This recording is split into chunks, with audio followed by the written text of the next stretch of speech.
from Diplomatic Language Services, and welcome to our podcast, Language Matters. We make language accessible to everyday people by discussing features which may not exist in other languages. I'm your host, Molly Sampson. Hello, and welcome to this episode of Language Matters, and I'm happy to be here with Dr. Jomer Ta'ala. He is a doctor of applied linguistics, so maybe we'll be more academic this time in our discussion.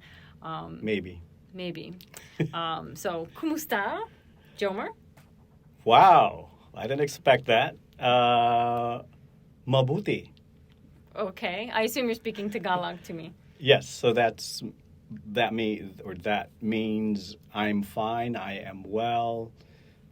Yes. Okay, and I didn't mention that Jomer is originally from the Philippines, has expertise in the language of the Philippines. But today we're going to start off with Tagalog. So, kumusta. Kumusta. Yeah, sounds like kumusta. Correct. So it sounds like como esta, right? Or if you articulate it by sound, como esta, which is really, kumusta came from como esta. Because as you may know, Spain colonized the Philippines for over 300 years. And a lot of our words actually are borrowed from Spanish. Do you have some other examples? Makina means machine, yes, sewing machine, any kind of machine. So engine, for example, for cars, for trucks, car engines, we also say makina. I see. Right. So any kind of So what machine. Percentage kind of are Spanish speaking? Derived from Spanish, I guess.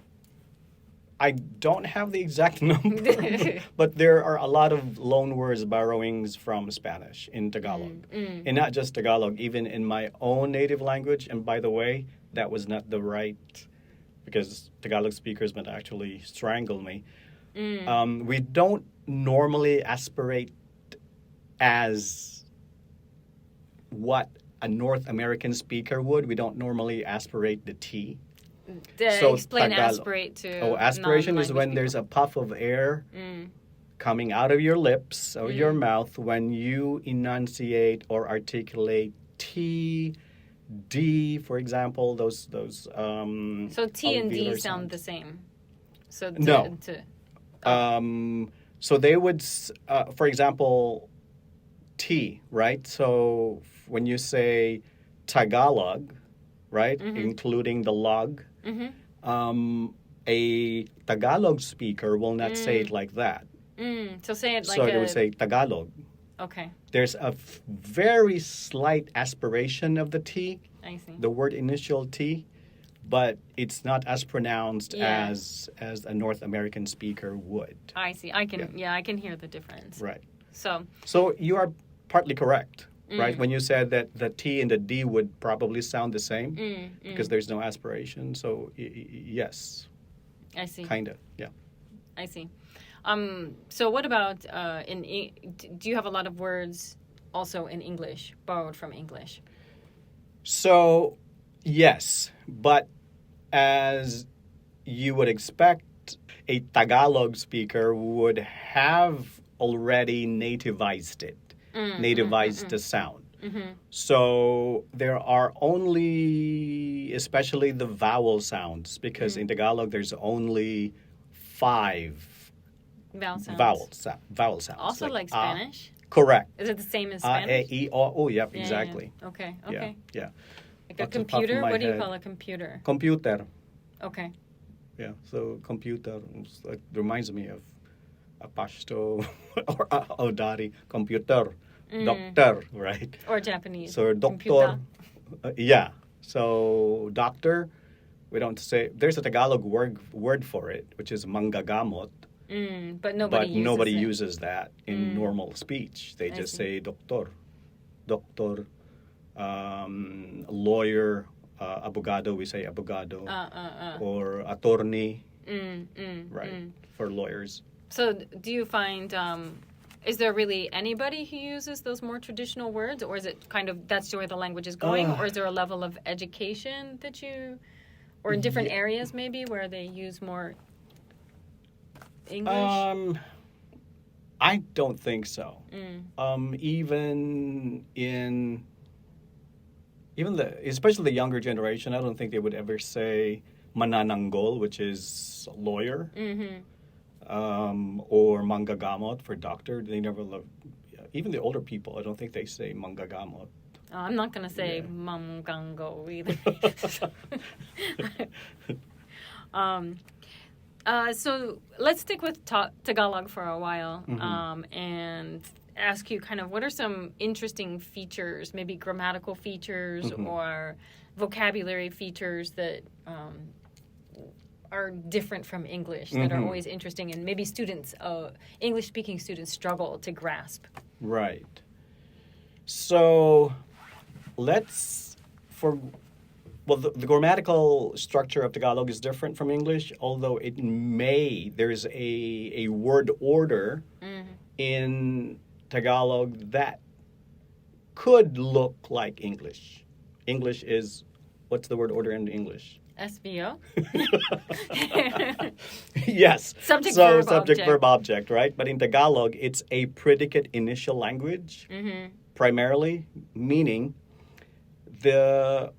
as the name implies, the predicate phrase it starts a sentence. The end of the sentence starts the beginning of the sentence. The predicate, the in English, which is the end of the sentence. Correct, exactly. So just to clarify that, I mean, for your listeners, they might get... So the predicate initial, meaning the verb, is at the beginning of the sentence, is located in the beginning of the sentence. So that's one construction, right? So the V, subject, verb, object, word order. Tumakbo si Jose, for example. So tumakbo is past tense. That means ran. Si is a subject marker, and Jose. So tumakbo si ran si Jose. So ran Jose. Jose ran. Jose ran. Oh, what's the thing in the middle? Si. It's a subject marker. Okay, so it's saying the next thing is a subject? Yes. Okay. Yes. Very good, Molly. No Impressive. degree for me, but... Yeah, so it's really an easy language. Just like in English, you have to strip... Because sometimes when we teach... Because I also taught ESL when I was at University of Michigan and at University of Florida. Just like in English. If it's a simple sentence, an ESL learner would be easy. It'd be easy for an ESL learner to construct, right? Okay, so Jose ran... Easy. Subject, there's a verb, there's no object, that's fine. It completes the sentence. But if you say, Jose, while having dinner, ran through the wall. So a native speaker of English could easily parse it. Like, here's the subject, here's the verb, right? But an ESL learner might get confused. Okay, what's the verb here? There's ran, eat, there are two verbs, so I don't know. So by the same token, Tagalog has that construction as well.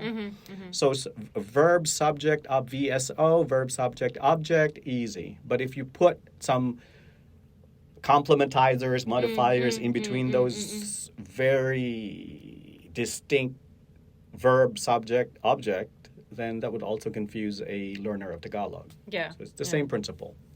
I see. So I hear some people say Tagalog, and I hear some people say Filipino. But is there... Right. There's a distinction. Tagalog, the reason I think most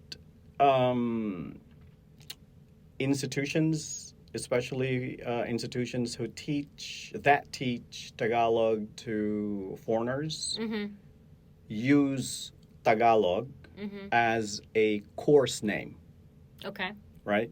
Because it's confusing. A Tagalog, aside from being a sort of like a regional name in the Philippines. There are Tagalog-speaking regions in the Philippines. So they're called the Tagalog region. Oh, right? where is that in the Philippines? So Manila, definitely. Okay. Bulacan. There's a province of Bulacan. There's a province of Batangas, Cavite. Okay, so the language they speak at home is Tagalog. Tagalog, correct. In those areas. Right. And they probably don't speak another language or may not speak another language. I would venture to say Other at than least maybe one English. other English. Oh, yeah. Other than English. Right. But maybe there's so not many transplants. There are many transplants from other provinces who originally spoke a different language.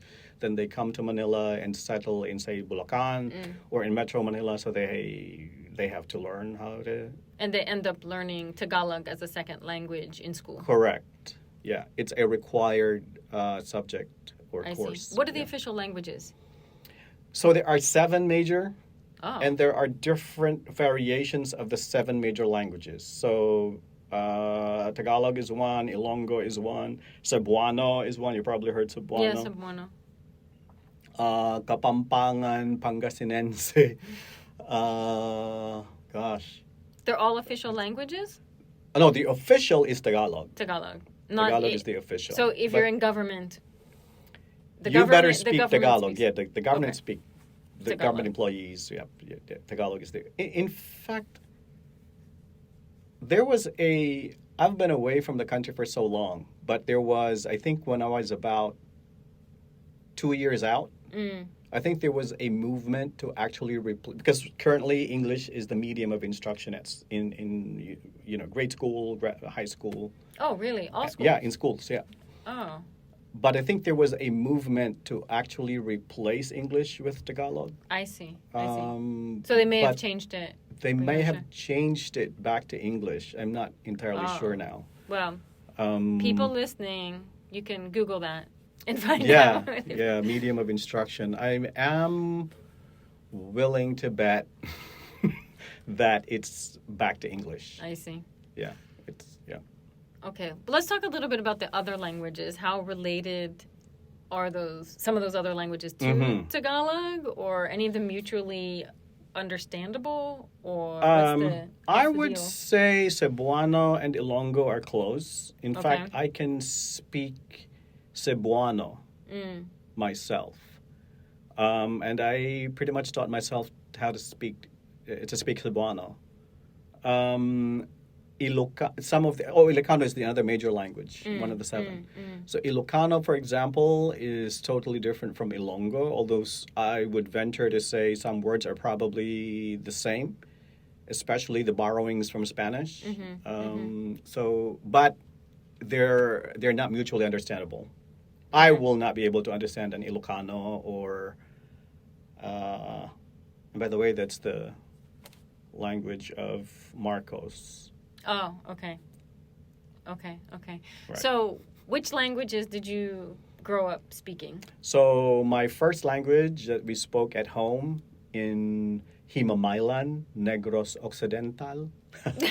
I'm so proud of that town because that's where my father is. Wait, that's the town or what's the language name? Oh, the Himamaylan is the town. Okay. Which is now a city. That's where my father is originally from. Okay. And the language is? And the language is Ilonggo. Oh, it's Ilonggo. Yeah. Okay. So why are you proud of the town? Because it became a city? Because I'm from there. Oh, okay. I grew up there. there something I was 16. Other than I'm sure it's special producing Jomer, but yes, there's so many Jomers. Oh, really? There. Yeah? I don't know. I wish. Oh, I hope. Is that a common Filipino name? I mean, like, what I meant was, like, if you're impressed with me, then there's so many Jomers. I thought you meant the name. Okay. Not the name. The name Jomer is my parents' invention. Oh, they mixed their names together. So, no, not their names, but my older brother's name is Elmer. And my mom, when she was single, adopted my cousin Joel, who became an orphan at a very young age. So Joel grew up with us. He's sort of like the oldest among the three boys in the family. So she makes Joel and Elmer. So Joe from Joel and Mer from Elmer. They coined it. And well, do you look also like a physical manifestation of the blend of them? No. Oh, too bad. Yeah. That would be. Actually, initially I didn't like the name because I thought it was like, So anyway, but I learned to like it because it's unique. It is unique, yeah. Yeah. Oh, so there are no other Jomers, maybe in the world. There are Joe Mars. But not Jomers. Not that I know of. Okay. But we can Google it. Probably. Somebody else can Google it. Right. Okay, let's talk a little bit more about the other languages Okay. then. So you said you speak Ilonggo? I speak Ilonggo, I speak Cebuano, Tagalog. So in order of fluency and proficiency, I would probably say Ilonggo is first, English is second, third Tagalog. Or no, Cebuano third, and then Tagalog fourth. So how do I say something in Ilonggo? Like, is hello the same? How do I say hello? Kumusta, the same. That's the same okay. as Same in Cebuano. I see. Kumusta ka na bay? Okay, so the greetings and things like that. But but they're all quite different, right? They're not of the same family? They're all Austronesian. Oh, okay. Yeah. Okay. So they still are like verb, subject, object? Correct. They're still all that same pattern. Although I'm not really familiar with the grammatical structure of the other languages like Kapampangan, Pangasinense, or Ilocano. I'm assuming it's the same as Tagalog. I see. Yeah. But there's one interesting feature of Ilonggo and Tagalog, and I think Cebuano as well. And that's how do you say syllabic, right? Is there like a simpler just for your listeners? Oh, I don't know. I think like syllable. Right, yeah. Syllable. Syllabic is from syllable. Yeah. I think so there's syllabic reduplication and word reduplication in Tagalog. Oh, and also in Ilonggo, yeah. I've seen right? it where you just double the word. Correct. Okay. So English has that. We can say very, very, right? But very... But it's not a form... No. That's usually an informal way. In Tagalog, it carries a grammatical meaning. So, for example, in Tagalog, you can, like the word I said a few minutes earlier, tumakbo. The root word is takbo, meaning to run, meaning run, right? So the infinitive form is tumakbo, to run, right? So there's an infixation. So affixation also is very, very... Affixation. Right. What is affixation? So meaning Tagalog uses a lot of affixes. An infix, a prefix, or a suffix. Oh, I see. Right. I see. So tumakbo. It's a little thing that you put in the middle. In the middle. So there's an infix right? So what does that do? The root. Yes. So there's a grammatical value to it. So if you say takbo, run, tumakbo, there's an infix there, means to run. That is also the past tense form of ran. Of run. So it means ran. So you put that thing in the middle to make it past tense. Correct. I see. So make it past tense and to get the infinitive form. I see. You repeat. So this is where reduplication comes in. So you say tumatakbo. So there's a reduplication, although there's an infixation going on. But it's actually, if you look at it strictly, there's a reduplication of the tak. Okay. Right? Of that syllable. So what does that do? Tumatakbo turns into present progressive. Oh, okay. Is it all grammar related when you're putting these little these things in? That's why I said there's a grammatical value to all of this reduplication. Tatakbo, another reduplication. Does it have a very definitive pattern so it's easy to recognize? Yes. It's pretty standard. Yes. With not too many exceptions. Not too many exceptions. I don't think so. So that's a Tagalog. It's okay. So one area in the grammar of Tagalog that potentially be challenging to a Tagalog learner, a non-native speaker of Tagalog who's learning Tagalog, is the different kinds of verbs. Because there's what we call an verb. That's why I said tumakbo, right? Oh, okay. It's there sort of are like, mag verbs. So there's there's a certain set of verbs that take this kind of conjugation. Correct. And then you take certain sort of types of affix. Yeah. So like French will take, these are this type of verb, this type of verb, this type of verb, and you conjugate them differently depending on the type of verb it is. Right. I can't even remember what you call them. Right. But, yeah. So also, there's in Tagalog, there's what we call focus. So depending on what you're focusing on in your sentence, you use a certain type of verb. Okay. Meaning, is it an verb? Is it an in verb? Inhinin verb? That's one category, inhinin. Or is it a mag verb? Or is it a ma verb? So depending on the focus. So if I'm focusing on the doer of the action. I see. Right? So may be used because you can use other types of verbs with subject focus. Let me ask a question. So if you're using the verb run, is it always an verb? Or depending on the doer or the non-doer or whatever, is there another variation? Yes, there you can use inhinin. Okay. So it's not always the same conjugation. No. It just sometimes it depends on the focus of the sentence. Correct. Like the way we use passive, if you're focusing on the object or if you're focusing on the subject. Or the doer, yeah. Okay. Right. That's so fun. let me. That'd be a fun game. Let's use that. Let's use that word, run, takbo, as an example. So I'm going to use because I want to focus on the doer of the action, right? Jose. So let's go back to our previous example. So Jose is the one who runs. So tumakbo si Jose. So that si, which what we called earlier the marker, marks the doer of the action Jose. Tumakbo si Jose. So Jose is the subject, right? So now I'm going to use Jose still, the doer of the action.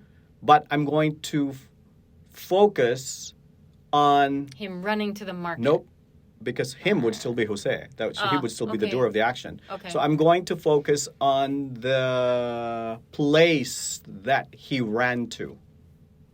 Okay. There's not an exact translation of this sentence. So when I say tinakbo, so now takbo is still there, but the infix is in, right? So tinakbo ni Jose ang ospital. Hospital, what does that sound like? Hospital. Right. So it's a borrowing. So tinakbo ni Jose ang ospital. And you also changed the marker in front of Jose. Correct. Yeah. So now the C is ni. Yeah. Right. Okay. So that's a but the ang hospital. But you changed the verb is the object. Yeah, but you changed the verb too. So Correct. You changed the marker and the Absolutely. verb. I see. So then that becomes sort of the subjecty thing. The hospital. Right. Okay. I'm going to be a Tagalog linguist in no time. Okay. So I told you at the beginning that we were going to come up with if you want to share a proverb. Sure. That comes from any language in the Philippines or maybe across. All right. I'm linguistic groups in the Philippines. Yes. So any region you go to in the Philippines, if you say this proverb, they will understand what it means because this is actually a proverb lifted from, I think, a book. I know for a fact that the person who uttered this line is Jose Rizal. He's like the national hero of the Philippines. I see. Because the Philippines is famous for national this and national that. This is the proverb. Ang hindi marunong magmahal sa sariling wika ay higit pa sa malansang isda, which roughly translates to a person who does not love his own language is worse than a rotten, stinky fish. Oh, okay.